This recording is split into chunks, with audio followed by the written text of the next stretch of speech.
Hi, everybody. I'm coming on a little bit early today and will be for the next couple of weeks. Hope you got my message tweets.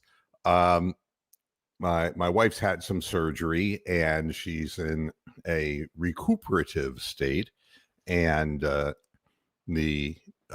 I want to be able to do this earlier so I can walk Topaz, my dog, after the program while there's still daylight, which is just fading so quickly because walking in neighborhoods that have alligators in them at night, not the best idea in the world. So I apologize in one respect for starting earlier, but starting later was not an option. So this is what I'm doing instead.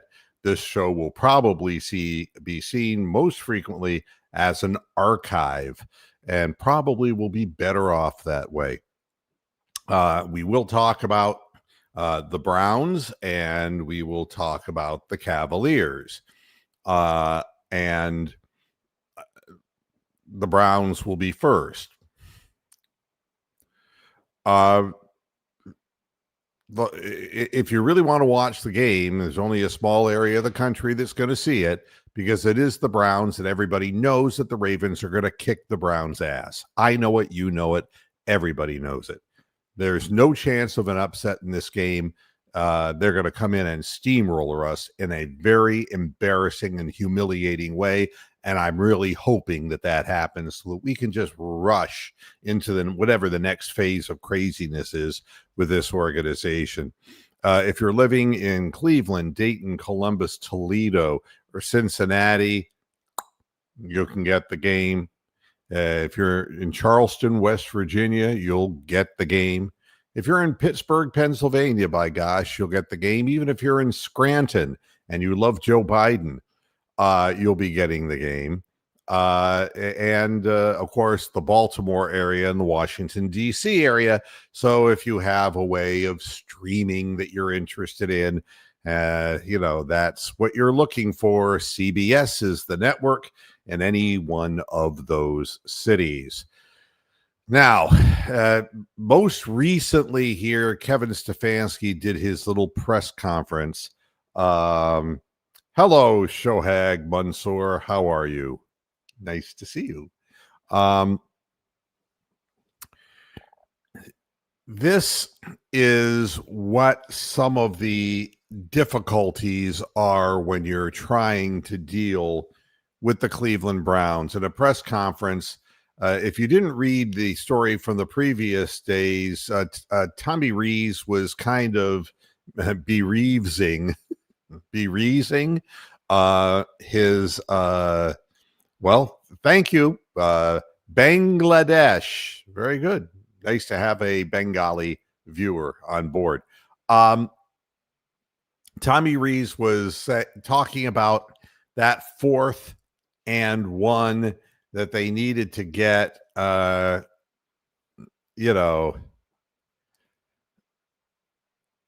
it didn't work. It was a pass play, and Gabriel panicked and threw the ball away. So they decided to ask Kevin Stefanski about it today. And this is what we get. Here's the question. Kevin, Tommy Rees was talking about that 4th and 1 yesterday. He told us he wished he would have run the ball. When you guys are going back through that stuff, is it hard to balance sometimes? Like, hey, this was a good call that didn't work versus we should have called something different in that situation. Here's what Kevin Stefanski said. Yes, I mean, it's the classic process over results. Sometimes you have a call that maybe wasn't a very good call and it works. Everybody says, hey, great call. And sometimes a player goes and makes a great play and trying to separate what your process was from the results. I don't even know what this means. So the defense is going to win reps on given plays. It's just that's how it works. Now you hope on that rep that it turns into something. Sometimes it's a 1st and 10, and you were looking to get this coverage and you didn't get it. Well, quarterback had to get out of the pocket, throw an incompletion, and it's 2nd and 10. I don't think that Kevin understood the question. It was 4th down. it was 4th down. So that's that. So I don't even think that anybody is in the I don't think that anybody is really paying attention, to be honest with you. Yes, truth shall set you free. Stephen, I did start early. I explained at the beginning of the show. So that's you can ask a direct question, for goodness sakes. Ask a direct question, and you're not going to get an answer. It's just the way it works. So Bubba Ventrone mentioned that you guys made some tweaks to the coverage teams during the game, but did you do anything else this week to try to shore up special teams? Response: yeah, we looked at everything, Mary Kay, including your cosmetics. That's certainly a focus for us. It's making sure we put the right guys in the right position. You could fool me. So certainly potential to move some guys around. How about out of the stadium and into the street working for a living? Kevin, in the 2 weeks post the bye, has anything changed with Shedur's practice schedule or his routine? No. He's doing a really nice job. Blah, blah, blah, blah, blah, blah, blah. Including just now, he's coming off the field with the red zone drill that we did. What red zone? We were never in the red zone. It's like, zzz. I don't know.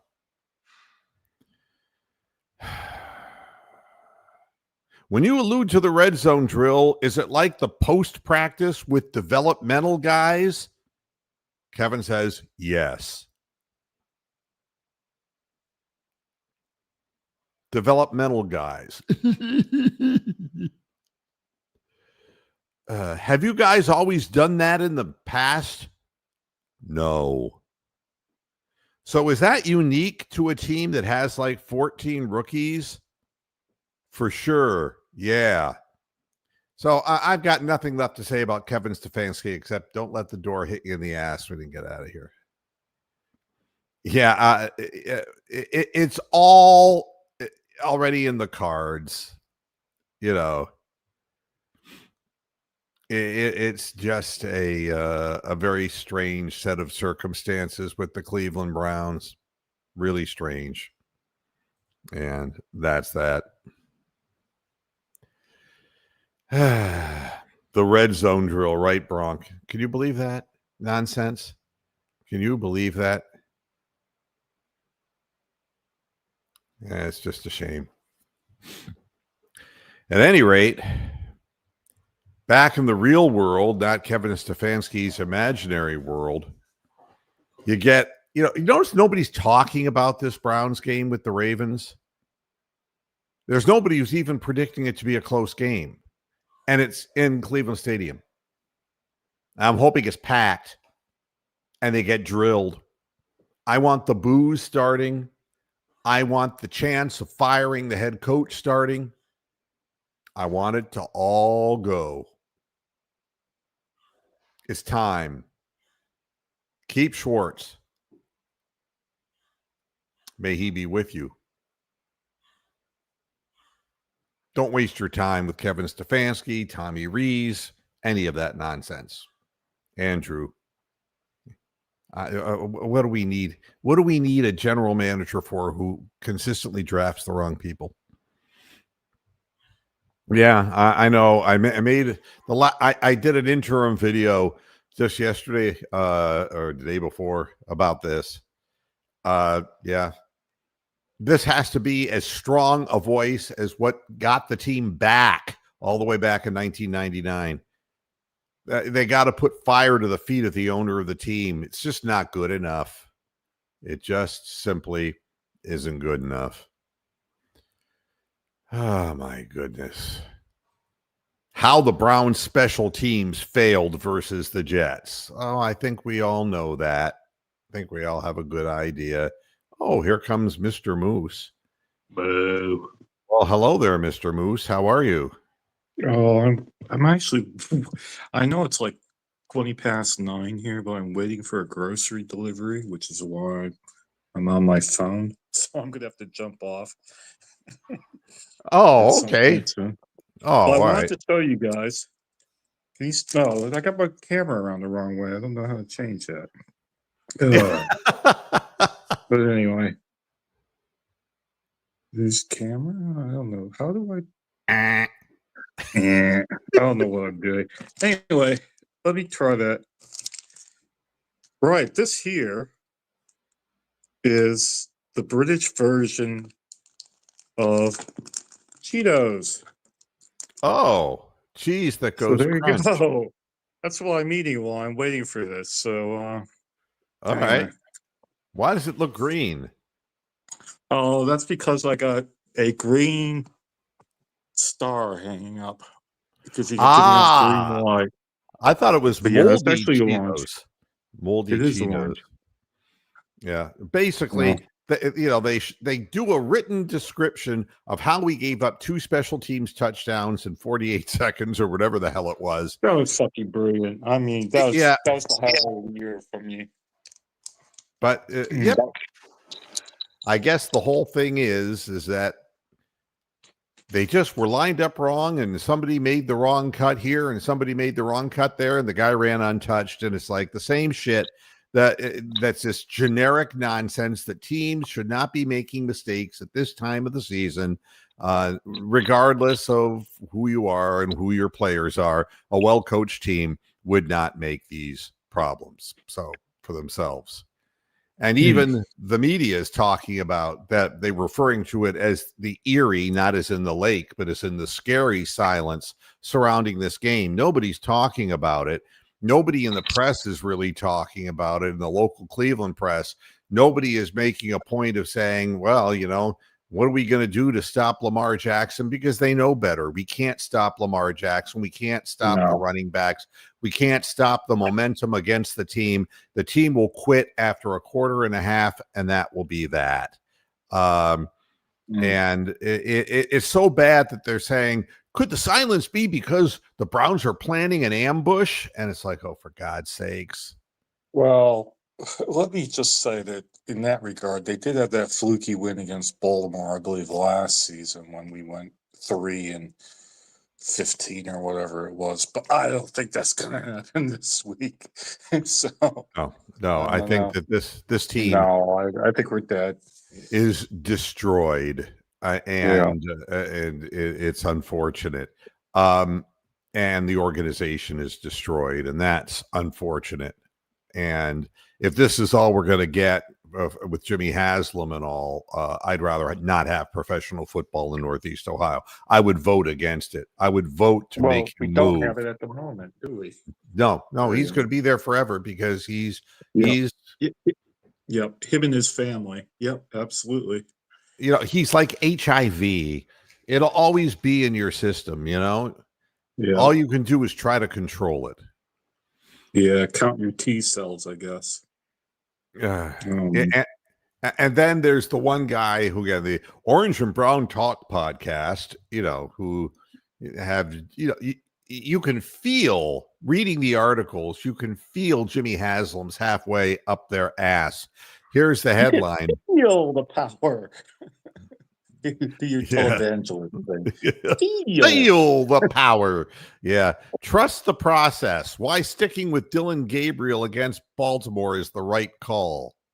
Oh. Yeah, we'll see how you feel after the game, Bucky. Yeah, it's just unfortunate. The whole thing's unfortunate. By the way, people are picking this game in a way just like I feel about it. 28-13. One person said 41-10. I mean, it's they're crush scores. No, I mean, she is Browns fan. No, she is on the payroll. That's the point. No different than what you're getting on your X feed for your politics. They're all on one payroll or the other. They're all influencers. And Mary Kay Cabbagehead is a Browns influencer. She's not a reporter, and she doesn't belong in any Hall of Fame as far as I'm concerned, except the shithole Hall of Fame for being a sellout. Here's another prediction of the game, and this will tell you about everything you want to know. One guy picks 24-9, another one 38-20, the other 27-13, and that's based on this stat, the stat to know. The Browns have allowed 265 yards per game, the second fewest in the league, behind Houston. Cleveland has given up a league low 15.7 first downs per game. Yep, but they know something that we all know. Dillon Gabriel will hand them the ball at least 2 times, and they'll make bonehead plays. And yes, I believe that the Ravens are going to score more than 33 points in the game. Now, what makes this really upsetting is the fact that the Ravens haven't been a real epiphany when it comes to offense this season, but I think it's easy to wear the Browns down because they can't get any first downs, so their defense is exhausted by the end of games, and field position where we just turn the ball over. So that's that. So my prediction of the game is 37 for the Ravens and 10 for the Browns. I believe that the Browns, there will be at least 4 Browns players injured during the course of the game because of a mean, badass hitting team that is a better team and knows how to play football and has the right attitude. They're going to come at the Browns with everything they got and put them away early. And there's Browns fans 85-30-17 with the garbage TD in the end. But it won't be Shedeur doing it, mind you. You know, Dillon Gabriel's going to be like Rasputin. You're not going to be able to get rid of him. I guarantee it. He'll go down. It's like, oh my God, maybe we can see Shedeur, that he'll be back in. I'm back again. I'm back. You know, it's going to be, fucking Rasputin.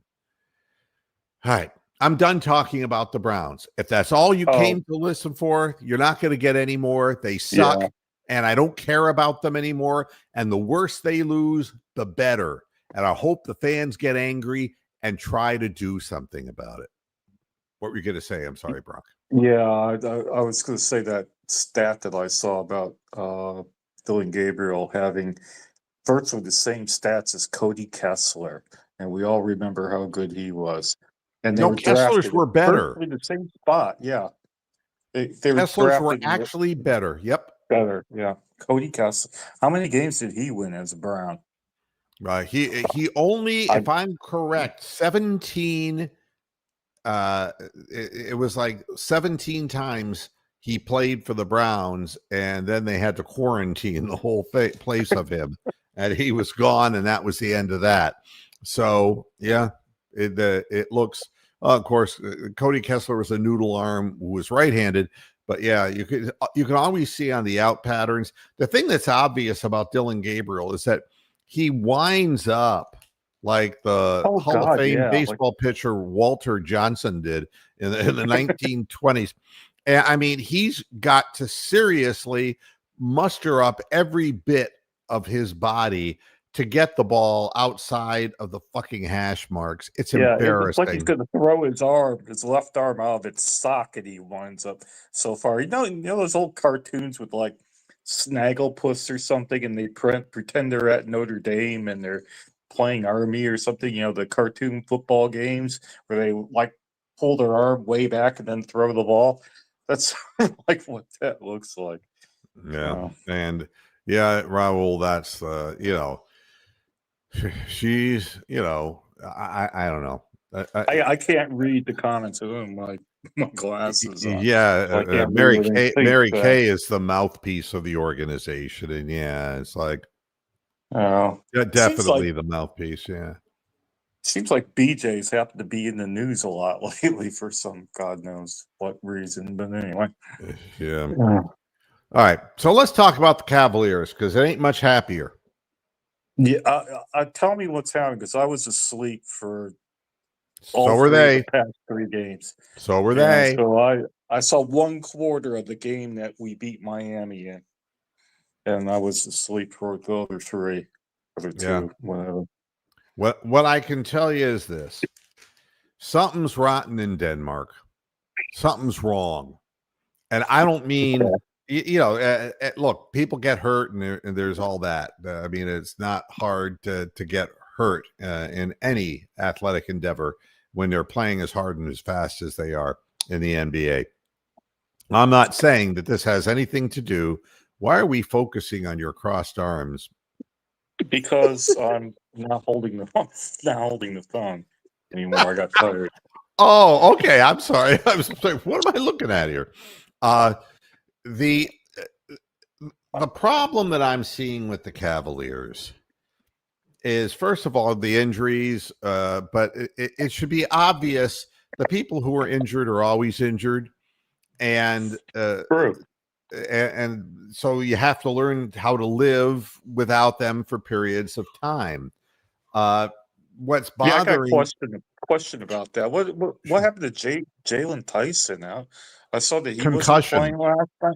No, Concussion, really? yeah, When he did that slammed happen? 2 games ago, and he slammed his head against the floor, and Oh, yeah, that was that. The oh, thing about the Cavaliers that is bothering me right now is that when unknown or underused players like CPJ or like Naquan Tomlin or like I'm blanking Luke on Travers, no, Tyrese Proctor, well, Larry Nance Jr. Tyrese Proctor would be one of them as well.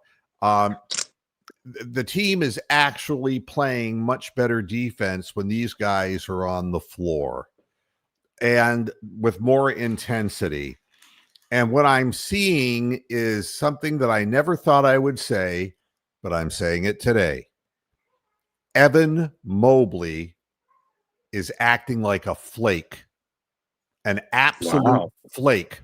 And here's why I believe this season was supposed to be redemption for underachievement in the previous season. Getting your ass handed to you by the Indiana Pacers when you started out so well and you had more wins than anybody else, 64 of them in the East. You had every advantage going into these series, and you just didn't play up to it. And during the off season, we were getting a lot of this because we lost Ty Jerome, and Ty's been injured all year so far too, and hasn't played at Yeah, all. So it's not like that has anything to do we with the didn't price really of. lose him. Yeah. No, it's nothing to do with the price of tea in China. I mean, injuries happen, but what I'm seeing was an off season in which they fed Evan Mobley's head that he was the next Giannis, that he was the next superstar. Yeah, he And isn't.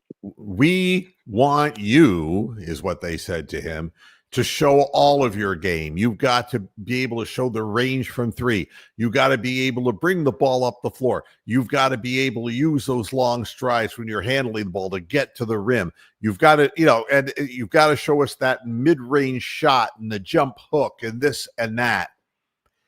And it's ruined him. It's thrown way too much on the guy's plate. But you see, the problem now is they fed his head. And now he's pouting. This last game was an embarrassment. I would have taken his ass off the floor. There's a bunch of people who you could see that facially they're not there. They're not playing serious basketball. Like I said, when Naquan Tomlin can come into the game and score 18 points and get a bunch of rebounds just on hustle and desire alone. And you're sitting there asking yourself, where in the hell, not only was Evan Mobley, where in the hell again was Jarrett Allen? And I'm sick of saying his name. I want him out of Cleveland completely. It's a waste of our time. It's a waste of another season. And we don't have many more seasons left with this core group of players. But you see people coming in off the bench like CPJ, who are bringing energy into the game. And then I'm looking at it and saying, why did we bother getting Lonzo Ball? I don't understand this. He's not the future and he's not the present. He's always injured. He's had massive damage, extensive damage to his legs. He is not fast anymore. He's not elusive anymore. Yes, he's got some height, and yes, he can rebound, but he doesn't rebound as well as the 6'2" CPJ does.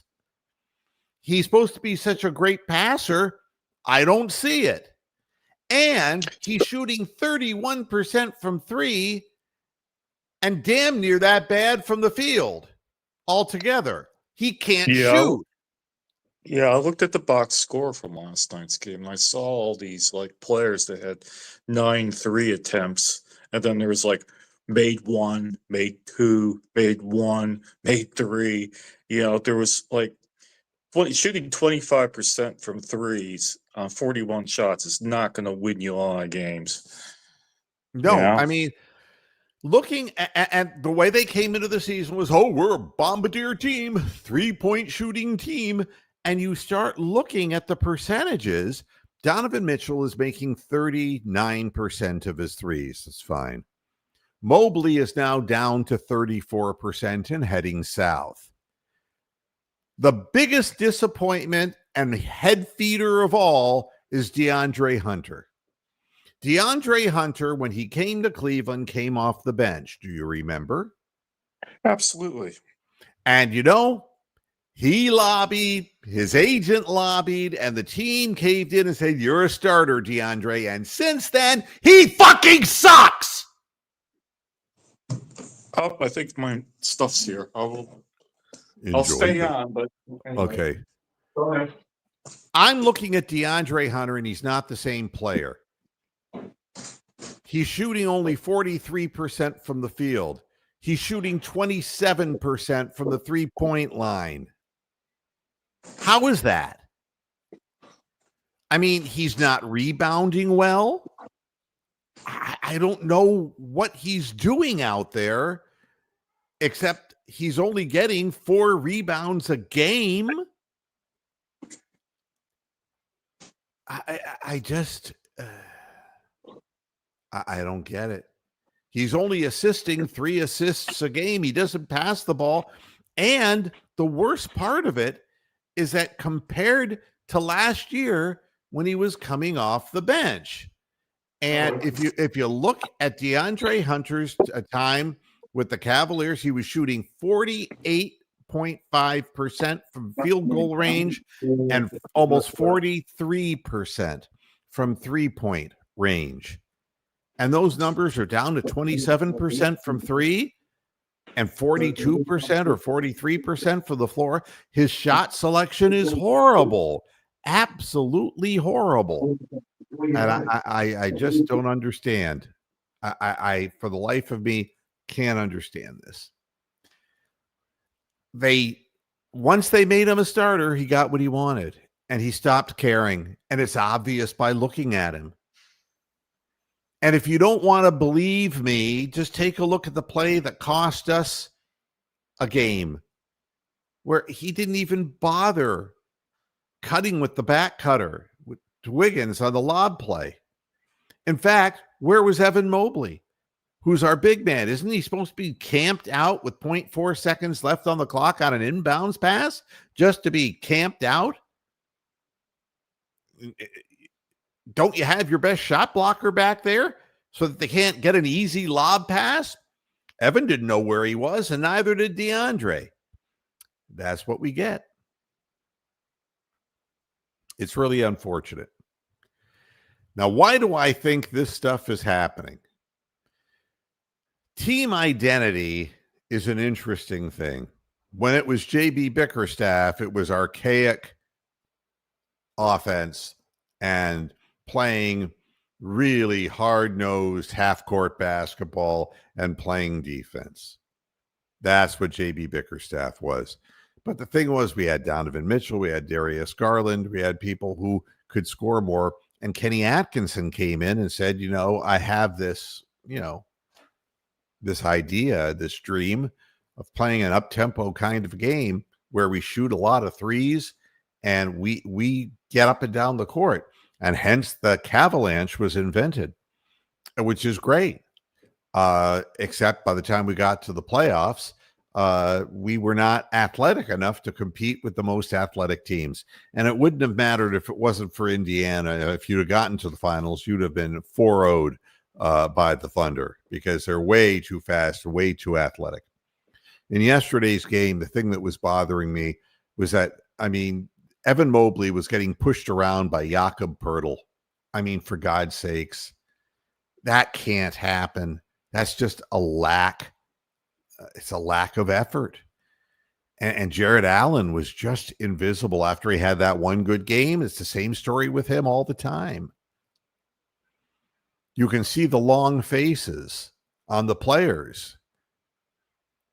Then Kenny Atkinson says to him, we got to go in and shoot twos tonight. That was the way we went in yesterday's game. Got to shoot twos. We can't be shooting all threes all the time.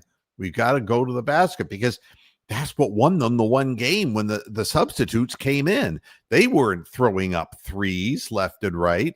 Naquan was getting putbacks and CPJ was getting mid-rangers and people were contributing from down low. And that was that. So Kenny said, we got to really put an accent against this team to get down in the paint and get in their face. And instead, we got pushed around by Scotty Barnes, who is better now than Evan Mobley based on yesterday's game. Do I think he'll always be? No. But it was embarrassing last night. Totally embarrassing. And to be manhandled by Jakob Poeltl is more than I can stand. The guy's a career 55% free throw shooter, and he hit 100% from the line. They're reaching in. They're letting the ball bounce on the floor instead of getting rebounds, and the other team's the only team moving to the ball. Same thing we saw earlier in the season. They don't want to do anything different but what they want to do. Atkinson has lost this team. And I'm not sure if everyone would lose this team because from an attitude perspective, we have some guys who are for real guys. Donovan Mitchell plays hard. God only knows. And Sam Merrill gets the most out of what he has. Jalen Tyson, who's been out the last 2 games, he works his butt off out there, as does Naquan Tomlin. Naquan Tomlin was a player at Rucker Park. He wasn't even playing basketball in high school. He was out doing the fancy jam stuff in Rucker Park and found his way to a couple of different small colleges and finally made his way in his last year into a larger program. But nobody gave him a chance to even make it into the NBA. Lonzo Ball is long washed up. His statistics would show that he does not have consistency shooting the basketball, and he is not fast enough to play at the pace that more and more teams are demanding their players play at. Dean Wade should not be on the roster, period. Dean Wade is, as far as I'm concerned, another example of a person I don't understand. He's neither fish nor fowl. Occasionally he can get hot from outside, but he's got a small frame and he gets pushed around. He's not a physical defender and he doesn't help the team. He's not a good passer. He can't finish under the basket. because he has no hops, and he tries to stay away from that as much as possible, because if he doesn't, he'll get injured. And then the last thing, and I hate saying this, there are really good people in the world who may want to take a long look at themselves and say, you know something, everything worked out well for me in my professional career, but it's time to kind of skedaddle. And Larry Nance Jr. should be thinking about it very seriously. 36 years of age. He's been hurt so many times. He is a great person, a wonderful person. But what he's doing on the court is embarrassing. Absolutely embarrassing. And he knows it too. You can see the expression on his face of exasperation. I know that his leg is hurting him. He won't let on, but you can't put him on the floor. The last several games, he's averaging a -14 on the time that he's on the floor. He doesn't shoot well, and he just can't stay healthy. So, you know, I'm looking at this roster and saying, Donovan Mitchell, a great player. Evan Mobley, now they got to talk to him and say, you know, this whole thing about you being the next Giannis, can we bag that, please? Because you're not. I would never want to see Evan Mobley ever again dribbling the ball in the paint. Guys just run around and steal the ball from him. He doesn't even see him coming. It's not what he does. What I want to see is him utilized in a way that he gets the ball in his spots. That means if it's an inside-out thing, he can shoot open threes. He can slash across the lane and catch the ball and go up with it. He's got a jump hook, which we're not seeing enough of, and he's got a fade in the key that we're not seeing enough of that either. And then he's got to be the most prolific defensive player on the floor, which has been the case and which is what he does. And everything else, I don't want him bringing the ball up the floor. I don't want this, look at all the things that Evan can do. It's like, let's focus in on what Evan can do. And that's going to require something that is coming up next. And that's that Jarrett Allen needs to be traded. I would rather sit him than play him. And I know that devalues him, but he devalues the team whenever he's out there in one of his funks. And God only knows what happens to him. He's off to La La Land somewhere. But in my mind, Jarrett Allen is a player who is helping make Evan Mobley worse because he takes up real estate down there in the paint. And he's camping out. Of course, he had a 30-point game and got like 14 rebounds the night he was playing a smaller team, and he was allowed to stand there and camp underneath the basket. But this is a team sport. We got 5 guys out there. You know, I don't understand. He just congests the paint, and he has no real shooting range. He can't do anything unless he's gliding down the floor, maybe as a secondary trailer on a fast break. He can't handle the ball. He can't shoot from anywhere outside of maybe 7 to 8 feet from the basket. That's obvious.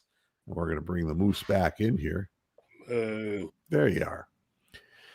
So I want Jarrett Allen to be traded at some point, and I know it's not going to happen now, but he needs to go because Evan Mobley will never become what Evan Mobley can become, which God only knows is not Giannis, but it is better than what we're seeing right now by leaps and bounds.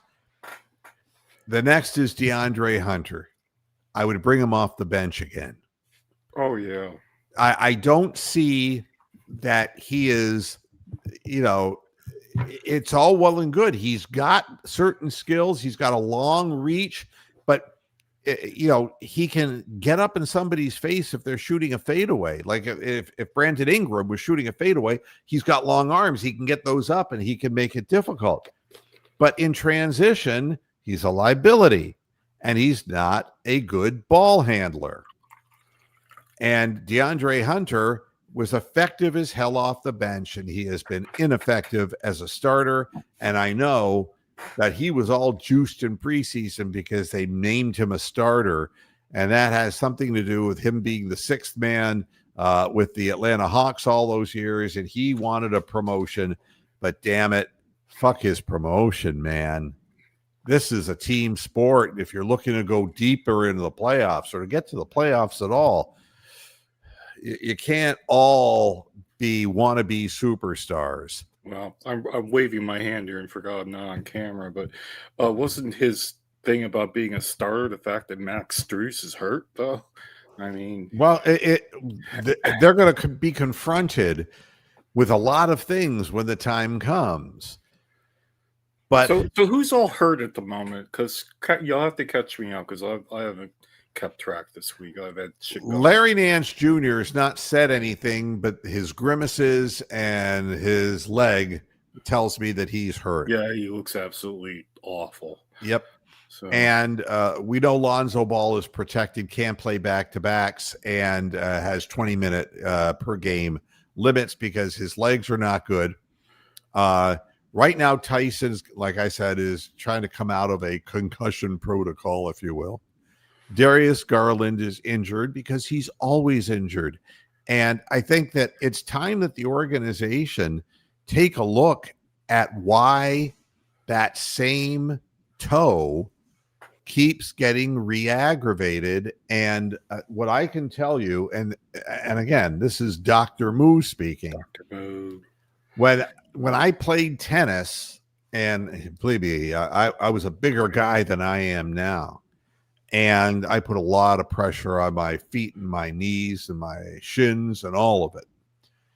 And when I ripped up my right knee, and then the left knee followed suit, and I had arthroscopic surgery on each of them, and I ended up with a knee replacement in my right knee.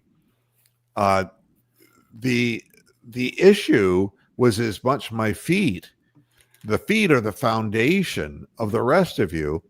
And I was prone to wear my cartilage thin because I am what's called a massive, literally massive, pronator, which means wow, you want to say that carefully.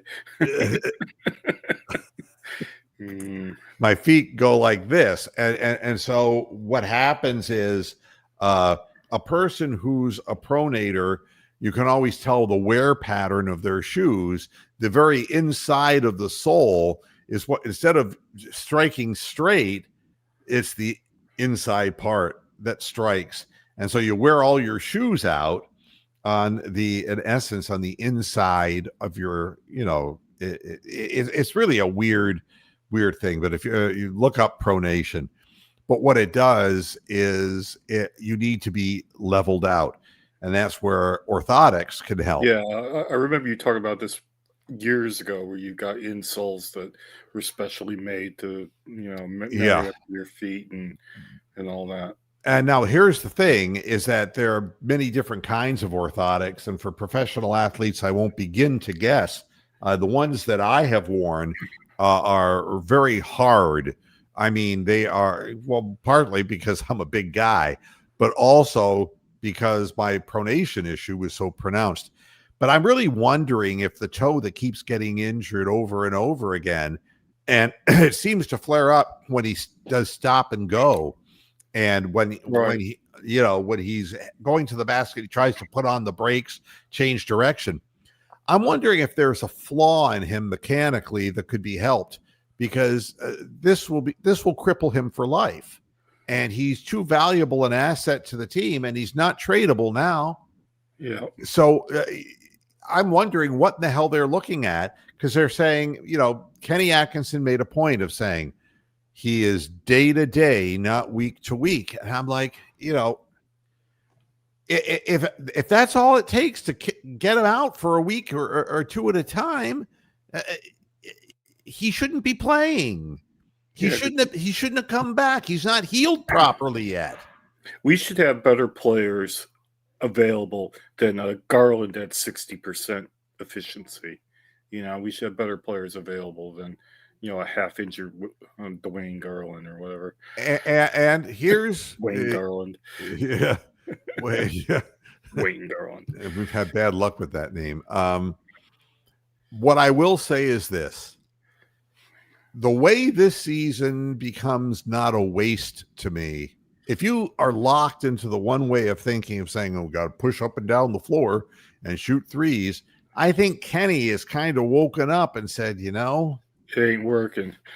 We're getting our ass handed to us. Now, we can do this in spurts and against certain teams, but we have to have the ability to play half-court basketball, and we need to have players who can dig out points. And that means instead of set shooting open because of ball movement, guys who can drive the paint, drive the lane, and get shots up and be able to score in the 2-point range. And you made a comment that we need better than a 60% Darius Garland. And here's what I think. This year is a year of transition for the Cleveland Cavaliers. And nobody wants to look at it this way because they want to pretend that we have a chance, and we don't. There is no chance. There is no chance.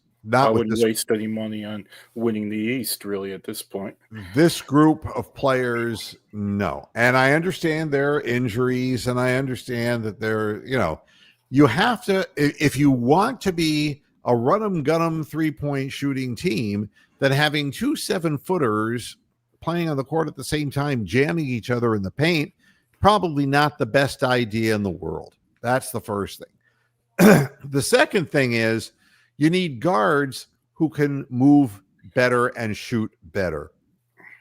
And the Lonzo Ball thing is mystifying to me. He was a bust as the number 2 overall pick in the NBA draft.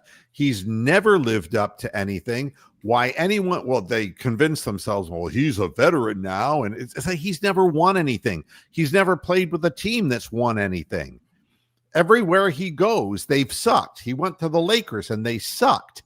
He's just in the place where they're not good. And it's happening again. And he doesn't shoot well, and his shooting form is the same as it was when he came into the league, and it was never good. He was never a good shooter. And at the time, he was athletic, and he could rebound, and he was a great passer. But now he's half a step slow, and he's not an asset. But with that said, CPJ right now is a better player than Lonzo Ball. And you're going to say you're out of your mind. The raw materials, see that. The raw materials are there. Now the experience isn't there. But if you're going to play experienced people only, that's like why we kept Tristan Thompson on the roster for so long. I mean, if it's all about seniority, then you're not serious about winning now anyway.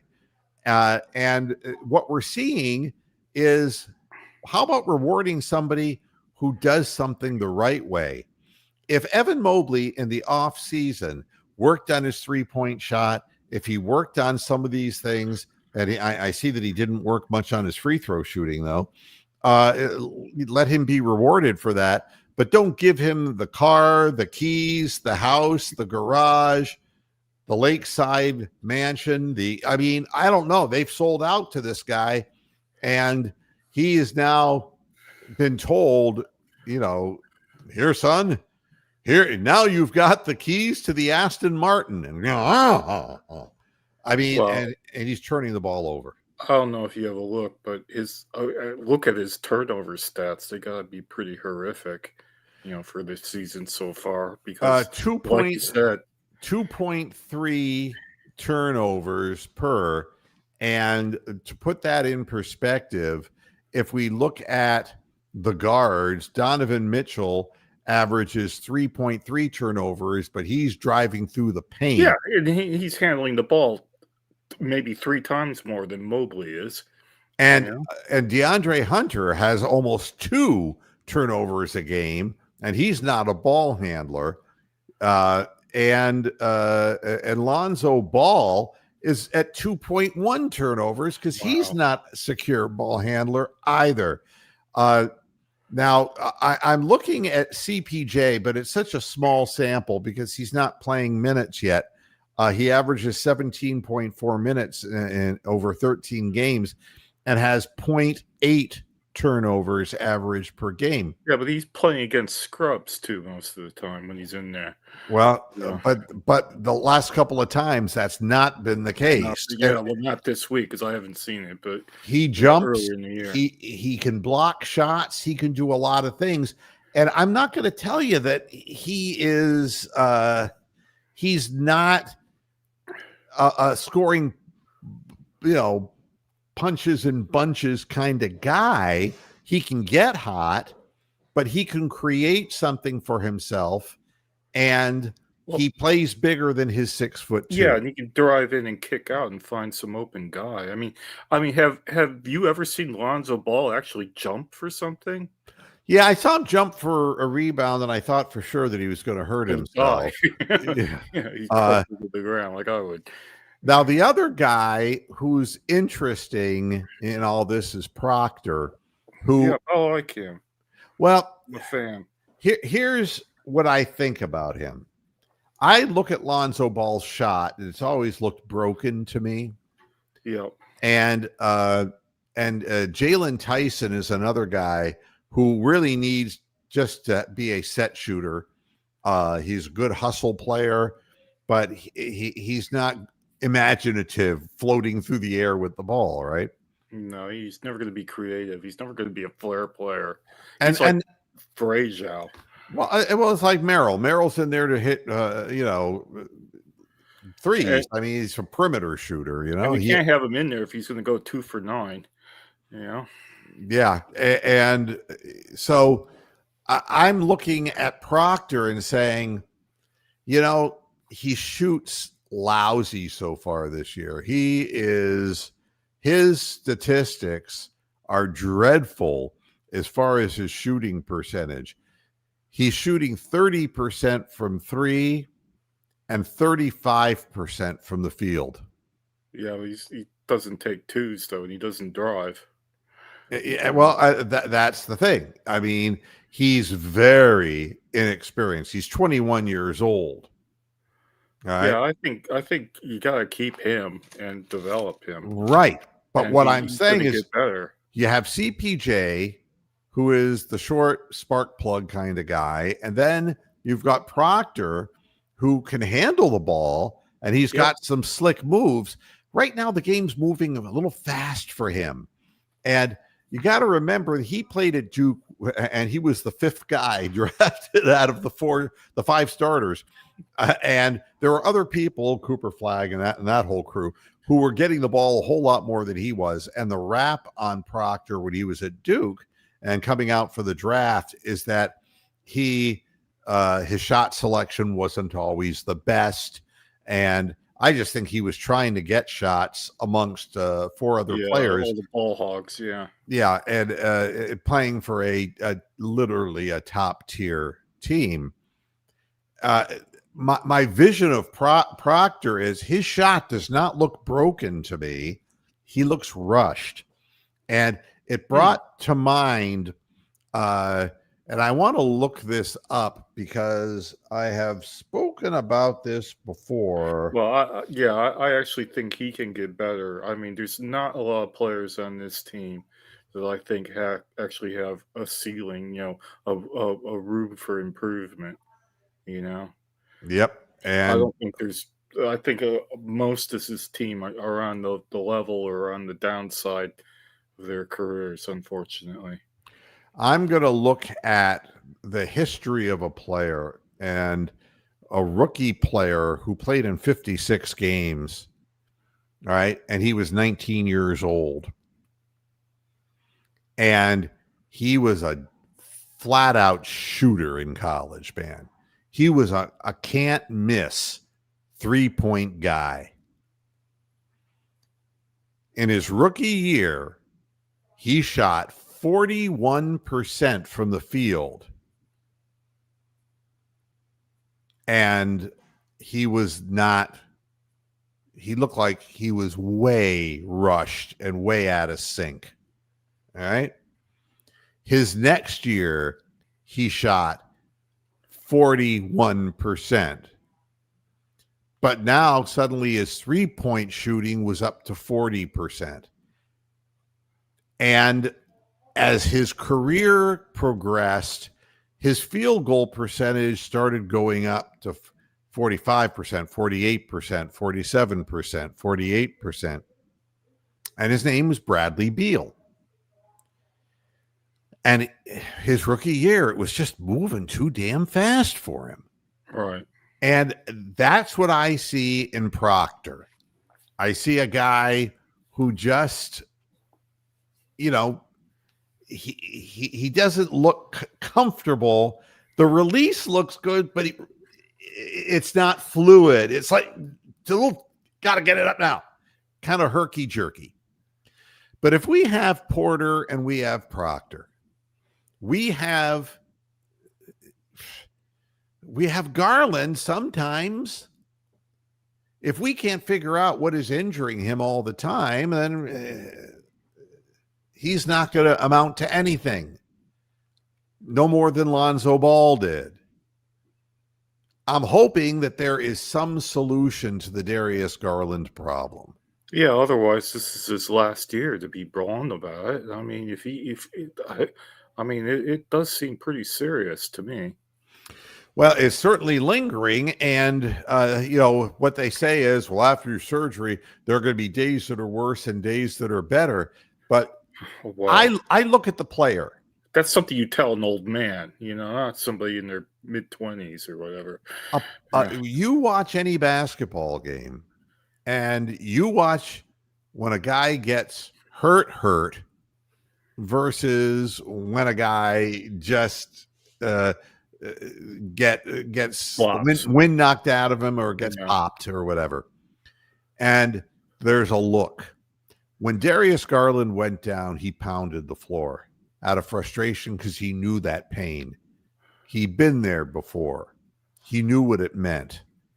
And it's no different when you see a football player go down on the field and you know immediately he ain't trying to get up. Players will always, if they twist an ankle, they'll get up and try to get on it. Guy rips out his knee. He ain't getting up. Yeah. And I can see this, and I see it on the face of Larry Nance Jr. as well. His leg is bad. Yeah, he should retire. And, and I know he's frustrated. And it's got to be frustrating for him because he wanted to come back and play in Cleveland. But look, not at the expense of being crippled for the rest of your life. It's not worth that. By the way, I left out Luke Travers because I don't think he's an NBA player. Got gray hair, though. Come on. He's cut it now. Does he really? They don't have the Australian mullet anymore. The mullet? No, he's kind of trimmed it out into something that's kind of a little bit more amorphous. I don't know what I would call it. The other thing that I would say is Naquan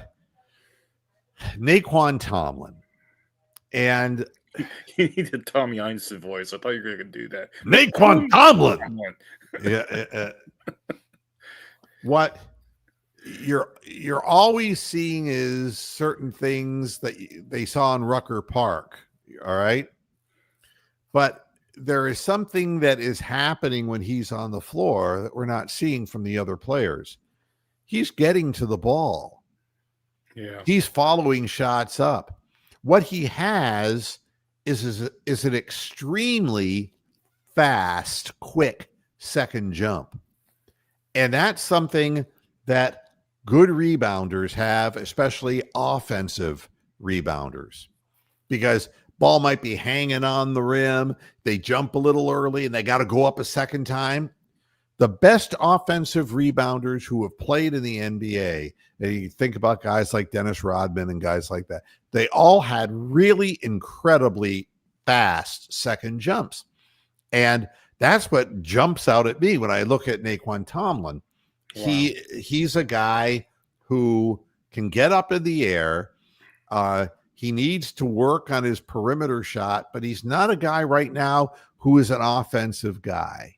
He's a guy who's out there. He's a hustle player. And he seems to understand that that's the reason why he's there. Unlike somebody like Imani Bates, who thought he was going to become the next Kobe, no matter what happened to him in the past. This guy is not going to come in and be a volume shooter. He causes and wreaks havoc on the floor because he's constant motion. And he seems like a great fit for Kenny Atkinson's mindset. The last thing I'm going to say is about Kenny Atkinson himself. Kenny Atkinson is an excitable boy, and he would be the first to tell you that. He had a vision, and that vision isn't really being accomplished, and the players don't look like they've bought in completely. He's now wavering and saying, yeah, maybe we should be shooting more 2s than 3s, but he's abrasive. And he put CPJ through hell in the offseason. Wow. And the reason is that CPJ is a very even-tempered guy. He is kind of, what's the word for a guy who's just laconic? That's a good word for him. And Kenny is like ready to explode at any given moment. He's volatile. And the two men are very different. And Kenny took his volatile approach in last year with CPJ, and you know, that sort of person. Well, he told him this season, he went back on him and started riding his ass and saying, you got to get in better shape, which was true. He was playing way too heavy last year. And, you know, but CPJ has done everything that he's been asked to do. And when he's on the floor, he looks the part of somebody who belongs in the rotation. And, you know, I mention a guy like Fred VanVleet for a reason, the former Raptor, because in it, kind of a burst player who can come off the bench, he can score you some points, and he can kind of get things going, you know? That's the kind of guy that CPJ is. He's not a starting point guard, especially not on this team.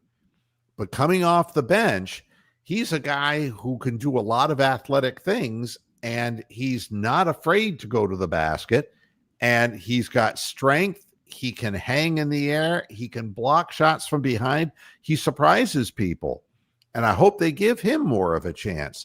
So I'm saying Nance out, and enjoy your retirement. You deserve it because you're a good guy.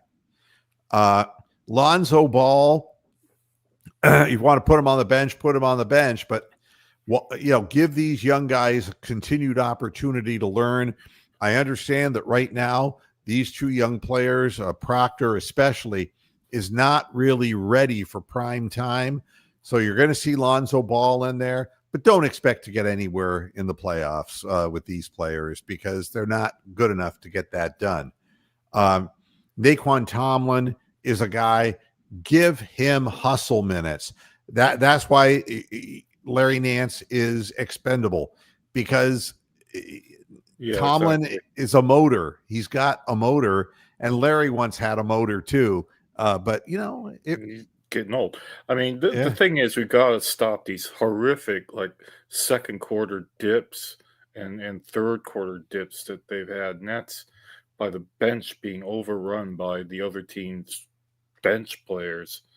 A lot of it is rotations and how deep. Now, because you know, Tyson has been out, he's been forced to go deeper, and so we're getting to see more of Proctor, and we're getting to see more of Porter Jr. We're seeing you know, more of Naquan Tomlin. We're seeing Naquan Tomlin. We weren't seeing him at all except sitting at the end of the bench. You know, but Larry Nance will open up minutes, and Tomlin should be the guy to get those minutes. And Dean Wade is somebody who I have no use for either, because he's neither fish nor fowl. They say he's 6'9", but he doesn't have any bang ability. Like that. Yeah, no, he's a perimeter guy who takes the three. And if Kenny's moving away from that and wants them to take more twos, then Dean Wade's not the Oh, guy. man, I've never seen him take a 2 unless No, it no, was right under the basket. not going to back anybody down. That's for damn sure. No. Well, I got to get the hell out of here because I got to walk my doggy. But you know, I don't mean to sound unduly negative, but the Cavaliers need to reload here, and they have some players that I'd like to see more of. And I don't think the future of this team is with Lonzo Ball. I think the reason they brought Lonzo in is they thought, well, this is going to be our year. Well, I think that was just a gambling chip. You bring him in and see whether he can flourish. You know, they probably didn't think much of when they brought in Ty Jerome either. They thought they would get lightning in the bottle a second time. And I don't know whether you can sell DeAndre Hunter's agent and DeAndre himself on coming off the bench again. I don't know about that, but you know, Strus will eventually come back. It's going to be very interesting to see what happens. Let me try to put a positive spin on all this. I mean, I'm looking at the standings. The Cavaliers have won over 60% of their games. That's what 8-5 is. They're in fourth seed. If they stay in that, they're in the playoffs. And anything can happen in the playoffs. You know, people get injuries. You know, if the players that you're mainly focusing on all improve, like they can do, then maybe by the time May, June, we'll be looking at a much better Cavaliers team than we are now. If they got to play, you got to play them. You know, you cannot take people who are hustling their ass off and really not play them. Are plus minutes on the floor and letting them sit and dry up on the bench so that, you know, minus 14 average per his last 4 games, Larry Nance Jr. can play, or that Lonzo Ball, you're going to take away minutes if in fact CPJ can continue to play the kind of basketball that he's playing. Well, I get the impression that Atkinson's one of the smarter coaches that have ever been on a Cleveland team. So I think he's capable of figuring out, and I don't think he's as stubborn as some of the other coaches we've had in Cleveland too. So I think he can figure this out, you know? I will answer CO Dead's final question and get off the air.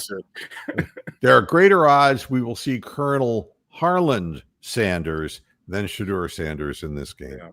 Tasty chicken, man. All right, everybody. Thanks a lot for tuning in and enjoy the game. God only knows it's going to be and it's so that you understand, it is the 4:25 start. Oh, you're talking about the Browns game. Yes. I was thinking about the Cavaliers game tomorrow. 5 o'clock. Yeah, 5 o'clock, 10 p.m. my time. Yep. That's great. Absolutely. So everybody, have yourselves a wonderful weekend. I will see you again on Sunday. And until then, hasta la vista, Pastor Heads. Good night.